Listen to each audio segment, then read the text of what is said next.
তাহলে দেখো এটা একটা বিবি প্লেট, হ্যাঁ আপু এটা তো 20 আপু 4 সাইজের হ্যান্ডেল লাগবে। তাহলে দেখো যে এক একটা সাইজের ব্লেডের জন্য হ্যান্ডেল এক এক রকম। তাহলে এটার জন্য আমাদের লাগবে 4 সাইজের হ্যান্ডেল। এটা কাজ করতে করতে তুমি বুঝে যাবে, যেমন 10, 15 ওইগুলো করলে আমরা 3 সাইজের হ্যান্ডেল দিয়ে করি। হ্যাঁ, এখন যেই ব্লেডটা ছোটো ওই ব্লেডে বেশি সুন্দর করে কাটা যাবে, আর যেই যেমন পা এখানে অনেক বেশি কাটতে হবে, তাহলে এখানে আমরা বড় সাইজেরই নিব। হ্যাঁ, তাহলে বিবি ব্লেড নিয়ে এই যে দেখো এটা এইভাবে লাগানো যায়। অনেকের এইভাবে লাগাইতে সমস্যা হয়, তখন তোমরা কীভাবে লাগাবে আরও হয়ে আছে। হ্যাঁ, এটা জাস্ট এইভাবে ধরে যে এইভাবে লাগাই দেবে। হ্যাঁ, এইভাবে দিয়ে দিলে আরও ইজিলি হয়ে যায়।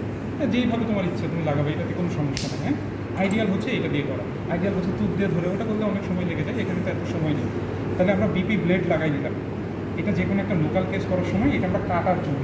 হ্যাঁ, যে বিভিন্ন রকম ব্লেড একই রকম কাজ হচ্ছে কাটা। এখন আমরা কত শার্টলি কাটবো সেটার উপর ভিত্তি করে তোমার হচ্ছে বিপি সাইজ আলাদা হয়। তো এটা কাজ করতে করতে ওইটা হবে। হ্যাঁ, তাহলে এটাকে কি বলে? বিপি হ্যান্ডেল, এটা বিপি ব্লেড। এটা কি হয়ে গেল? Bird Parker knife. আচ্ছা, এটা একটা ড্রেসিং ট্রলি। হ্যাঁ, ট্রলির উপরে এটা একটা শীট, ঠিক আছে। তারপরে দেখো এটাকে আমরা বলি কি?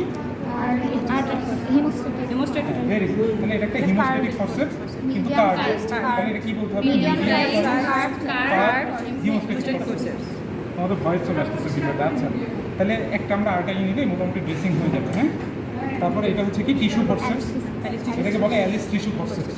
প্রত্যেকটা জিনিসের একটা আইডিয়াল জিনিস তোমাদের একটু বলি, যেহেতু আজকে আসো তোমাদের উপকার করার চেষ্টা করি যে একটা ইনস্ট্রুমেন্ট কীভাবে ধরতে হয়।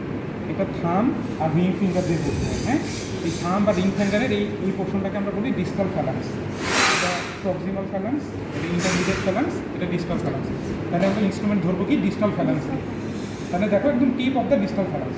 তাহলে এই দুটো ফিঙ্গারের কাজ হচ্ছে জাস্ট সাপোর্ট দেওয়া। সাপোর্ট দেওয়া। তাহলে দেখো লক, এই যে এইভাবে করলে এটা লক হয়ে যায়।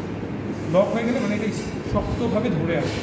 এই লক আমরা খুলতে গেলে কী করবো? আমরা এইভাবে হাত দিয়ে রাখবো, জাস্ট একটা উপরে উঠে দেবো। হ্যাঁ, একটা উপরে উঠে দেবো, যে কোনো একটা উপরে উঠে দিলে এটা করতে করতে একাই হয়ে যাবে। হ্যাঁ, এখন দেখো যে অনেক সময় আছে যে আমরা এইভাবে দিয়ে রাখি, তোমাদের বলে এটা খুলতে, তখন তো তুমি হাত দিতে পারবে না।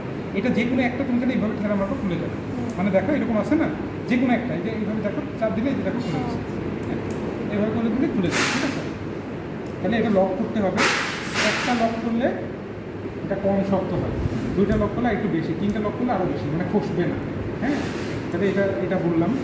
এটা হচ্ছে একটা সিজার।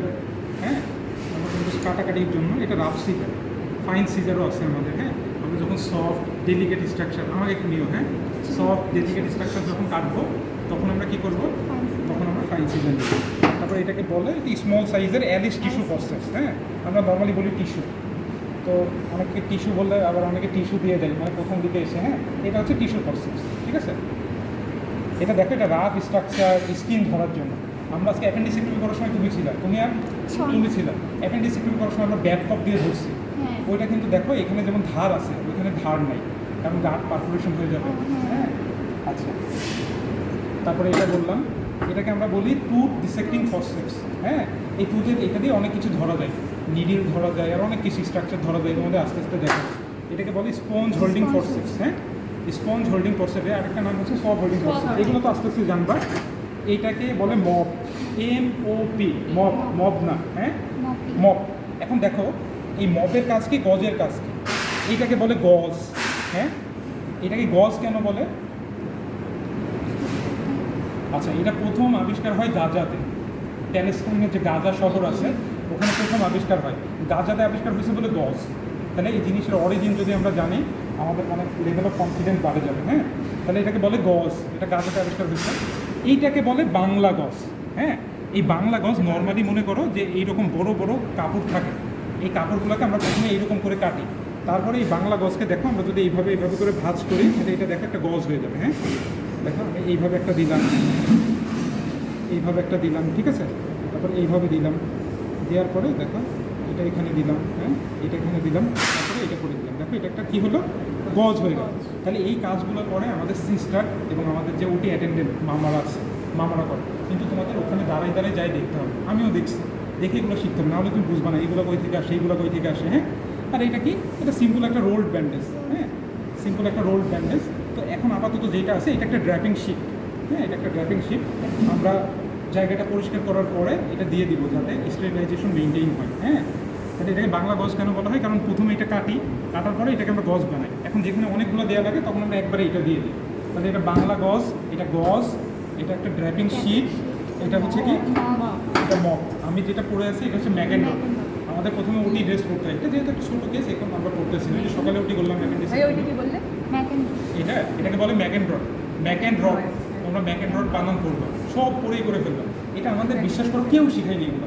হ্যাঁ, গজ কই থেকে আসছে কী আমি তোমাদের সব ডিটেলসে শেখাবো। হ্যাঁ, তোমরা জাস্ট ওয়েট করো। তাহলে আমাদের কাজ প্রথমে যেটা হলো যে এটা আমরা প্রথমে ওটি ড্রেস করি, তারপরে ম্যাক অ্যান্ড ড্রপ করি, তারপর গাউন করি। আজকে যখন ওটি করবো তখন গাউন করে তোমাদেরকে দেখাবো, ঠিক আছে? আচ্ছা, তাহলে আমরা এটা করলাম। এখন দেখো, এখন প্রথমে আমাদের একটা ড্রেসিং